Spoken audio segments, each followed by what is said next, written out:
So time has come to let my own bike go. We've mentioned this a long time ago that at one stage the everyday bike would be up for sale. Reason being, it's time to get the project bike finished, and also I'm thinking about maybe having a Royal Enfield Continental GT as an everyday bike. I've been riding one now for several weeks. It ticks the boxes.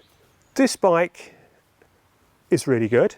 We say straight away, everyone's seen that I've had the engine down, we've had the crank ground, new con rods, the Thunder rods, reboard, new pistons. The work was done by SRM, the grinding and the the boring and the crank regrind. Cylinder head, new valves, new valve guides. We've had the clutch, we've put all new plates in that. We used all the best parts that we had. Everything in that engine is good. It's all been refurbished.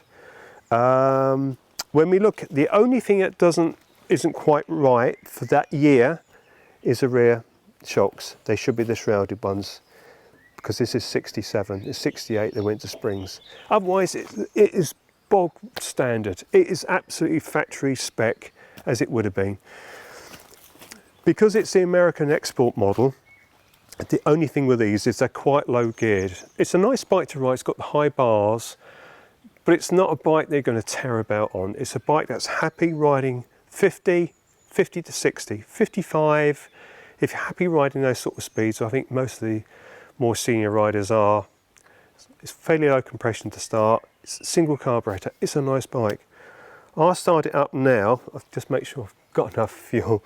I've put both taps on. So what I normally do is just tickle the carb. Cold, isn't it, Dave? Yeah. So it doesn't always need choke, but I tickle this up and then I'll give it choke. And the ignition is here. So it's full choke, a little bit of throttle. Oh, kick back.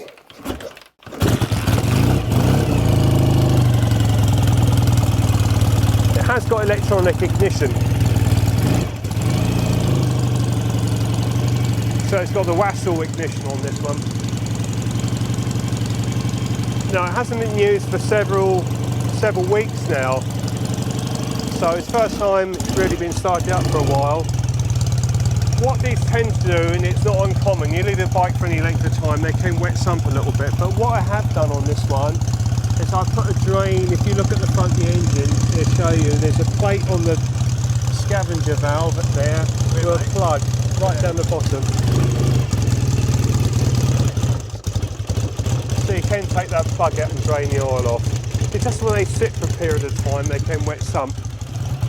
So I'm looking at selling this for in the region of 4,250, which is a good honest bike, and it would suit someone. And it's not restored. It's got the patina. It's as I had it. I put it all together, but I haven't restored it. So I hope that whoever buys this is not afraid to use it. Go and ride it and enjoy it, because that's what it's for.